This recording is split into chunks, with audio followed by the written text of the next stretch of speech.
On today's Into Your Head podcast number 692, I say stuff and Sháinne Greoige comes in and says other stuff, and then I say more stuff, and then we have a brief ad break probably, and then we end the show after I say some further stuff, as the usual really. It's a tried and trusted format I've been developing since 2006, and you're very welcome to it.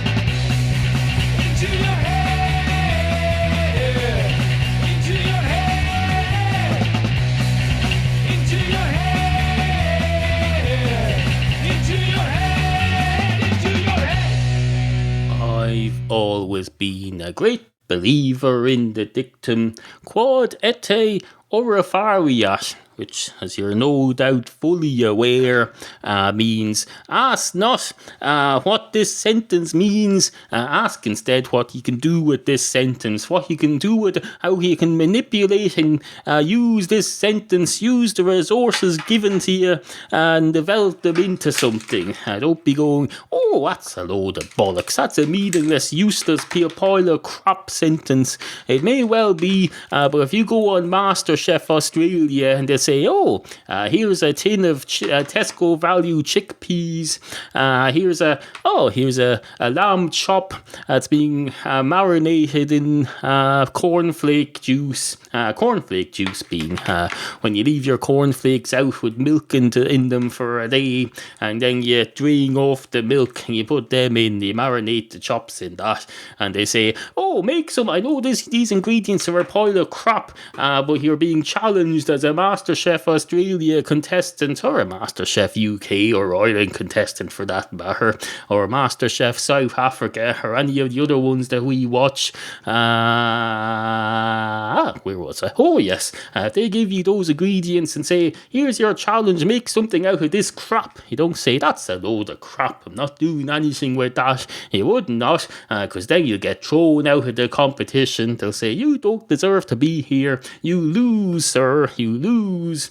And then Willy Wonka goes running off, singing a song about something. He says, you lose, sir, you lose. I'm a sweet shop owner, I'm in a weird film, and I'm complaining about the remake 30 years later that's just as weird, but I'm weird too. Apparently it's okay for me to give out, Gene Wilder, you're a fucking idiot. No offence to the man, one of the finest actors of our modern times, just that you're a fucking idiot. No offence, you can be a fucking idiot and be one of the finest actors of our time. The two aren't mutually exclusive. No two things are mutually exclusive, pretty much. I think you'll find, unless they're opposites. You can be alone and also be not opposed to anti-disestablishmentarianism being banned. You can be a four-legged cat and still know how to. You probably don't know how to do anything, but you can not know how to do something. You can be a four-legged cat and not know, for example, how to make an omelette. Yeah, you probably don't even know that you have to break eggs to make it, although you'd probably be able to break eggs. I broke an egg by accident one time. One of the first times when I had a cat, I accidentally broke an egg, and the cat came along while I wasn't looking and started licking up the egg. Although, in that instance, I broke the egg. It wasn't the cat that broke the egg. But I'm pretty sure if a cat put its mind to it and you left the egg out in a vulnerable position, the cat could break an egg, especially if you just left it on the counter and it rolled it over onto the floor and it smashed. Now, I know what you're thinking there. You're thinking, the floor in that instance should get the credit for breaking the egg. You'd rather give credit to an inanimate object than a cat. That's your mindset. That's the kind of mentality I'm dealing with here. But no, give some credit to that cat. That's all I'm saying. Anyway, monkey nuts. That's what they call them. They call them big steaming, shit-eating, piss-piling. This cat hang puppet needs to be washed again. I used it to clean up some spilt energy drink yesterday. I didn't cry over it because it's not spilt milk, and it's not as bad as spilt milk, but it still made a mess of my table. It's got sugary drinks. Well, I think it's sugar free, is it? Or maybe it's not. I don't know. Is it or isn't it? I don't know. Suffice to say, it's not milk that's in this cat. That's why there was no urgency in washing it.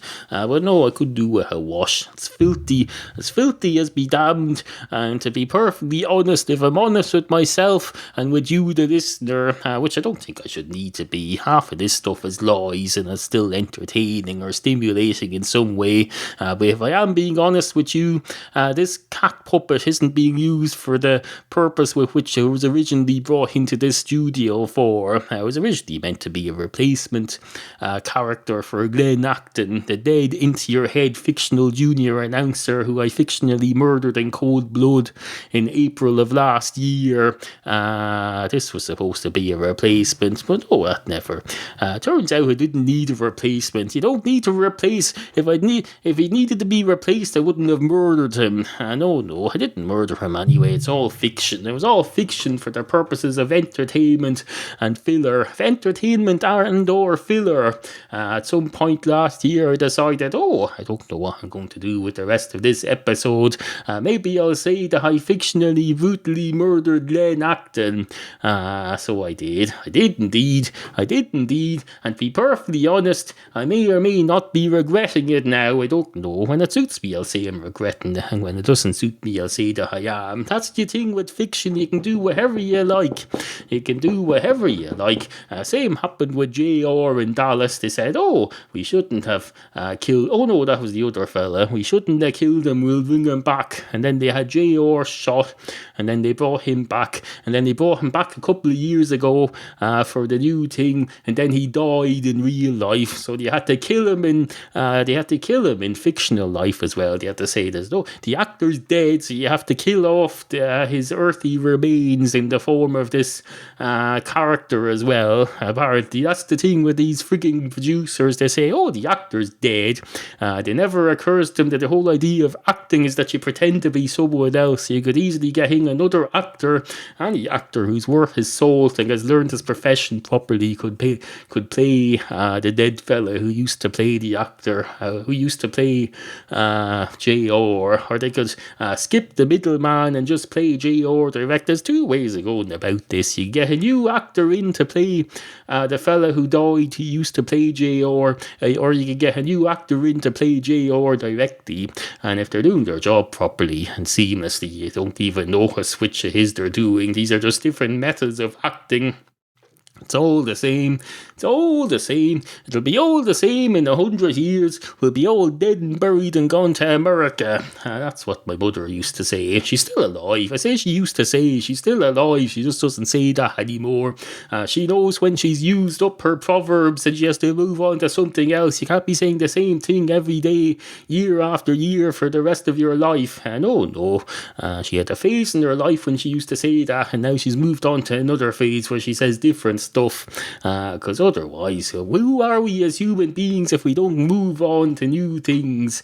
You can over repeat yourself. You can repeat yourself day in, day out, week in, week out, year in, year out, decade in, decade out, millennium. Well, probably not millennium. People don't tend to live for millennium in millennium. Although there was a woman, or was it a man last week, who was the oldest person in the world and he died.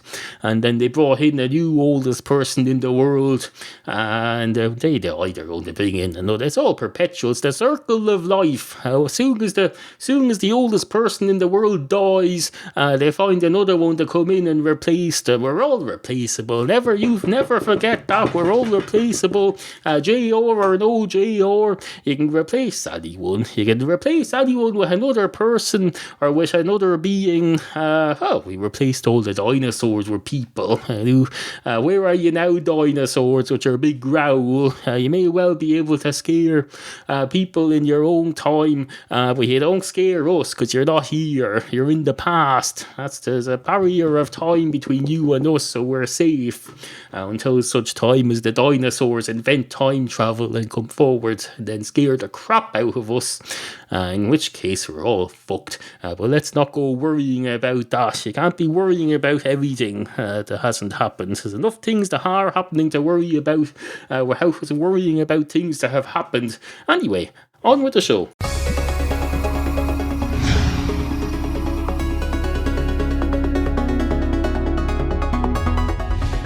I'm Sháinne Greoige with an eyewitness report on the content of this morning's newspapers. We begin with today's edition of The Star, which reports that Dublin firefighters have been forced to issue an apology after failing to attend the scene where a cat was stuck in a tree. The incident was given low priority because it was not part of the fire brigade's core activity. However, it has since emerged that both the tree and the cat were on fire. The ISPCA has declined to comment, saying that firefighters and cats are a law unto themselves. A spokesperson went on to say that this does not count as a comment and that neither does this. The Examiner's front page headline reads, "Abolish one-way streets or lose your bailout," screams EU finance chief. There's also a striking colour photo of a child building a sand castle out of snow with the caption, "That's it, that's all the summer you're getting." I'm Sháinne Greoige's understudy with a brief article that she forgot to read. She skipped over it, presumably because a cat was climbing on her lap at the time. The Sunday Business Post has an in-depth interview with Ryanair boss Michael O'Leary a week after the budget airline revealed plans to charge passengers a transportation fee for travelling on its aircraft. A characteristically outspoken O'Leary slams what he calls Ryanair culture, whereby people are happy to fork out their hard-earned cash to pay supplementary charges for sandwiches, in-flight entertainment and extra luggage that isn't even theirs, but balk at the prospect of paying just to travel somewhere on what he calls magical flying horses and carriages, which in previous civilisations would have been worshipped as gods. Meanwhile, the UK version of the Irish edition of The Times of London goes with public water supply to become fully isotonic by 2018. The Daily Mirror reveals that Irish boy band Westlife are to be split into 5 spin-off groups.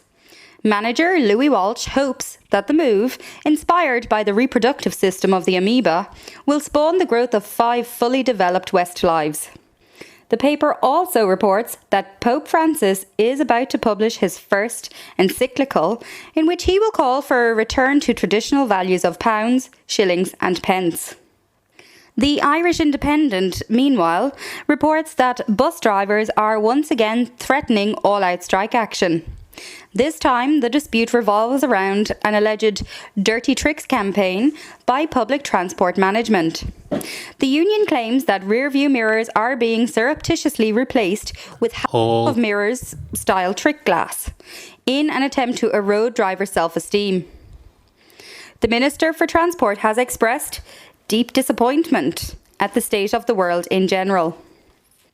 The Herald, formerly the Evening Herald, has announced plans for Herald Plus One, making out-of-date editions of the newspaper available the following day at a reduced price. Journalists at the paper have slammed the move, branding it a step backward.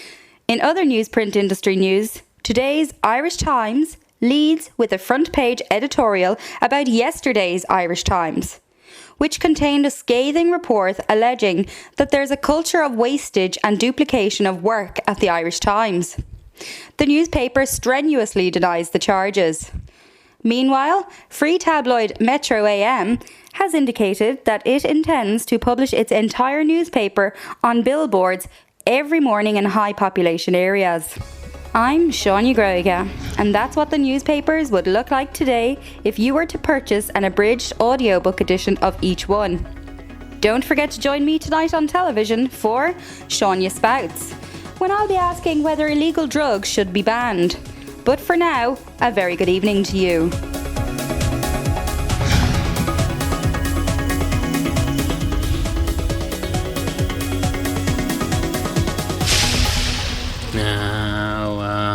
I know what you're thinking there. You're thinking Christ. You're thinking Jesus, holy Christ. What the frigging hell is this crap? This pure crap. This pure unmitigated drivel. Well, I don't know. I can't see what you're looking at. I can't see out through your eyes. I'm not inside your head. I'm not stuck in your mind there. There may well be a fictional version of me, an image of me in your mind.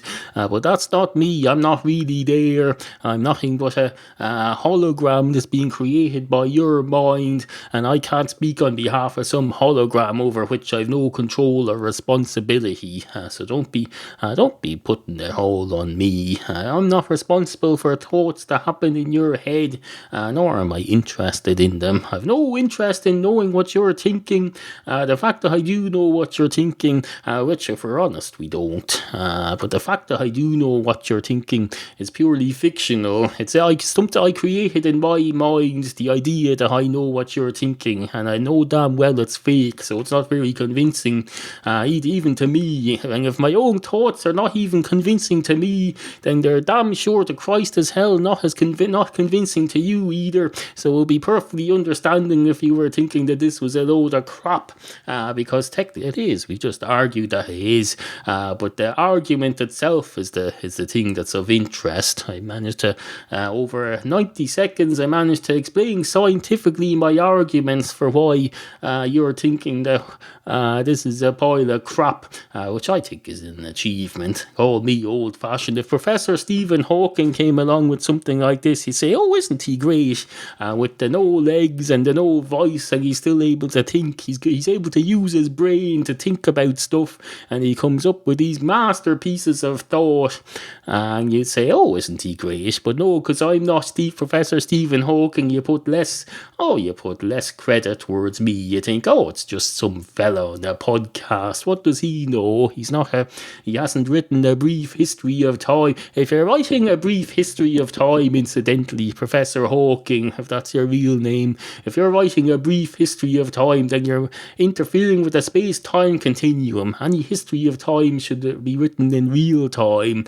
It should started now. You started now at 2013, and you basically write a diary, and you write it's like the way Kiefer Sutherland did it correctly in the show 24 over the. Oh wait, no, that's not right, because he did 24 hours in a 1 hour show. Oh no, wait, he didn't. He did 24 hours over 24 episodes, so he did that right. He did it in real time. Professor Stephen Hawking comes up with his A Brief History of Time, summarizes the whole of time in the course of a book that can be read in a couple of days. That's not right. That's compressing time. Although maybe he has some sort of theory about compressing time, but in order to come up with that, he would have had to experience non-compressed time as well, and written. Maybe he has experienced well, in fact, we all have, but he would need to have. Maybe he doesn't. Maybe I'm being unfair to the man. Am I being unfair to the man? Maybe he's more qualified to talk about this than I am. I don't know. I'm entitled to we're all entitled to our opinions, no matter how bullshitty they are. If I form the opinion that the sky is blue because someone made one of those weird frozen ice drinks that are dyed blue that kids like to eat, and someone poured that out into the sky, that may be a load of crap with no foundation, but I'm entitled to my opinion. So that's what the founding fathers fought for. We don't have any founding fathers over. Well, we do. We have Eamon de Valera and the other fella, the Michael Collins, and all those fellas in the films. We have founding fathers. We just have different ones than yours. And we were around before we had the founding fathers too. We were just under different jurisdictions. We managed to survive for thousands of years without having any founding fathers. So I suppose we were the Jesus of the political world in that respect. We had no father, although he would claim that his father was God and that he also had an unearthed father. I'm not sure the exact. Suffice to say, we didn't have any founding fathers until the early 20th century. Yet we were still around for thousands of years before that. You can go back and find evidence of people living on this island successfully. Well, maybe not so successfully. You had the potato famine and all the other stuff, and there was half of them were Vikings and Normans and other people who I suppose technically were foreigners, but you Americans are all foreigners too. You're foreigners to me. And as a matter of perspective, politics is all about perspective. Or maybe I know bulk. That's enough for that. Anyway, on with the show. Into your head. Support the podcastual arts at no cost to you, just by sending Neal money. Visit intoyourhead.com and click on the tip jar to make a once-off donation. Intoyourhead.com. Remember, we value the opinions of you, the humble and ignorant listener. Email studio@intoyourhead.com. studio@intoyourhead.com. Matchstick cats. Matchstick cats. Matchstick cats. Matchstick cats and stuff. Are you a cat? Or do you know somebody who might be? Then tell yourself about Matchstick Cats, Neal's webcomic. Brand new episodes at intoyourhead.com. Intoyourhead.com. Two cats walk into a bar. One of the cats goes straight up to the bar counter and says, "Hello, can I have a pint of your finest Guinness, please?" And the man behind the bar says, "Certainly, sir, or would you like a pint of Murphy's? Because that tastes a bit like milk. And you're a cat." And the cat says, "Cats aren't supposed to drink milk. Cats are lactose intolerant. You're not supposed to give milk to cats unless you get that Whiskas cat milk, which isn't even from cats. It's just cat milk that's had something extracted from it, so it's safer for cats. Although, of course, they can also drink their mother's milk, which is real cat milk. But apart from that, no, cats don't drink milk." And the man behind the bar says, "I'm well aware of that. That's why I wasn't offering you milk, although you're welcome to buy milk if you want." But clearly, you've made it abundantly clear that you don't want to. But no, what I was offering you was a pint of Murphy's, which is similar to Guinness, except it tastes a bit like milk. And I thought you might like that element of it. All the beauty of milk mixed with the power of alcohol. Yes, no problems with your lactose intoleranceness. Although now that I think about it, surely to Christ, a pint of stout, or whatever the hell Guinness is, it's a ale or stout, I never remember. I think it's stout. A pint of stout surely can't be all that good for a tiny cat's frigging stomach. And the cat says, "Excuse me, I'm not all that tiny." And the man behind the bar says, "I'm well aware of that, but it's a matter of scale. If you were to stand beside me now behind this bar," and please don't, though, because the area behind this bar is for staff only. It's a security matter, no offence. But no, if you were to stand beside me beside this bar, I think you'd find that you're a very small creature compared to me. Although I realise we're not comparing like with like.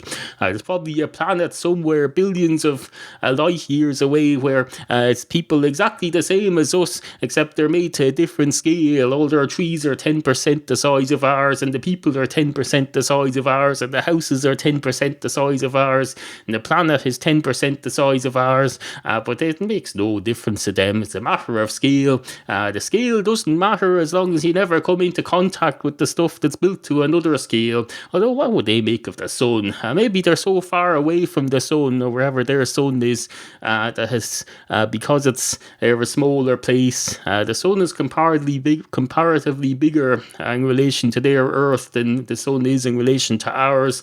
But because it's further away from theirs, all balances out. I don't know, whatever.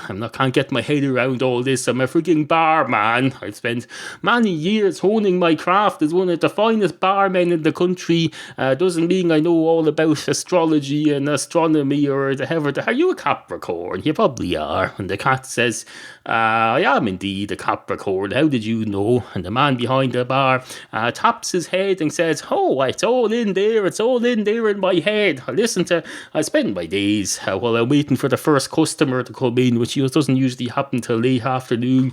I sit in here wiping the tables and listening to podcasts, and I absorb all this crap, and I use it to bring it up in conversation. It may well be crap, but it's still useful. It's valuable. Crap has its uses, you know." And the cat says, "Oh, I don't doubt that. Although when I come across crap, my natural instinct is to bury it as deep underground as possible or get away from it." And the man behind the bar says, "Yes, but that's a different type of crap." And the cat says, "Surely it's all the same. If it's crap, it's crap. But one man's crap, I suppose, is another man's non-crap. But still, it's all crap. If it's the man, one man's crop compared to the other man's crop, they're both crop. No matter what they are, it doesn't matter what they are. They're both crop if they're considered crop. And the man behind the bar says, "You're very wise." And the cat says, "I know. How's that Guinness coming along?" And the man behind the bar says, "It's not coming along at all yet, because you haven't answered my question as to whether you'd prefer Murphy's." And the cat says, "I'd like Guinness, please." And the man says, "Certainly." And the cat says, "Oh Christ, it's going to be about another 8 minutes now getting that ready." And the man behind the bar says, Sorry about that. Would you like a can of draft Guinness instead?" And the cat says, "Why the hell would you be serving draft style Guinness when you have Guinness tops in here? Draft style Guinness is for when you're at home and you don't have access to proper draft Guinness." And the man behind the bar says, I'm well aware of that, but I'm saving it for a power cut." And the cat says, "So in a power cut you would serve lukewarm Guinness from a can." And the man behind the bar says, "It's better than nothing. Some of us remember the potato famine when you couldn't even get a pack of potato crisps. So it's better than nothing." And the cat says, I suppose that's true. And a great night is had by all." Before I finish up today's episode, which it so happens is the first episode in over a week. It's been over 7 calendrical days since the last episode came out.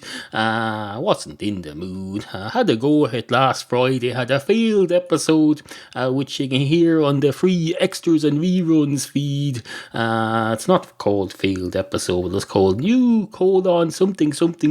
I gave it a name. Tried to that's what you do with reject material. You put it on the extras and reruns feed. See intoyourhead.com/extras or search iTunes for Into Your Head Extras, and you can get extra crap for when I'm not in the mood to do this, because there's no point pushing out crap if it's not going to come.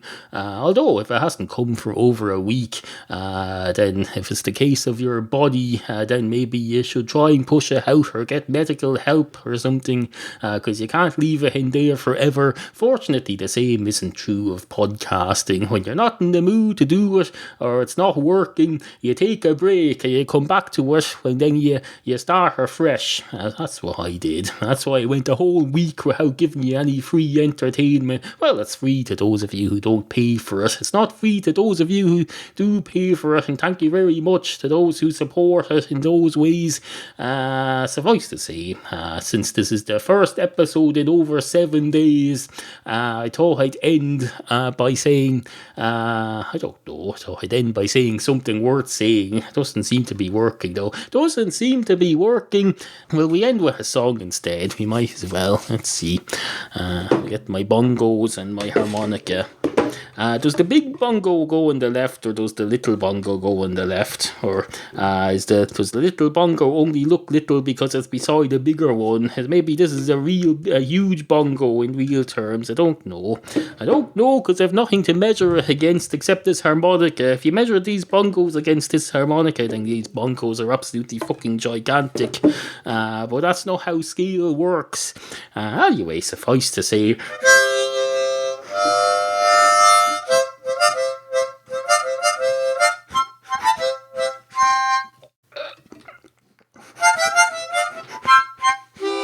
Oh, ebony and ivory.